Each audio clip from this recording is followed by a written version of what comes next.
Dopo il cedimento del pilone dell'autostrada Palermo-Catania all'altezza di Scillato, primo faccia a faccia questo pomeriggio tra il presidente della regione siciliana Rosario Crocetta ed il presidente ANAS Pietro Ciucci per tentare di trovare una soluzione. E non sono mancate le polemiche, soprattutto dopo la denuncia di Erasmo D'Angelis, responsabile Italia Sicura di Palazzo Chigi, che ha denunciato come proprio quel versante franato che ha distrutto il viadotto dell'autostrada Palermo-Catania poteva essere messo in sicurezza già da 10 anni a questa parte, ma ANAS e Regione, ha detto D'Angelis, non lo hanno fatto. La segnalazione di rischio non è giunta nemmeno a Roma e per il coordinatore della struttura di missione di Palazzo Chigi quella frana è la prova della mancanza di monitoraggi, cure e manutenzioni ordinarie, oltre di disorganizzazione, disattenzioni ed abusi.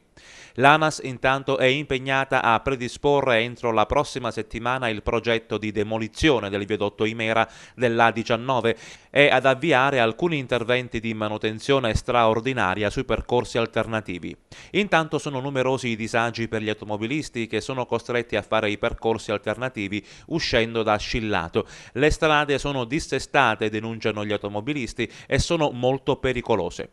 E intanto, per alleviare i disagi ai collegamenti causati dalla chiusura al traffico dell'importante snodo viario, da oggi è stata potenziata la tratta ferroviaria che collega Palermo e Catania, con l'aggiunta di 2 nuove corse, ovvero il treno delle ore 5:28 da Catania Centrale per Palermo, il cui arrivo previsto è per le ore 8:39, e quello pomeridiano che parte dal capoluogo di regione alle ore 17:29 ed arriva a Catania alle ore 20:30.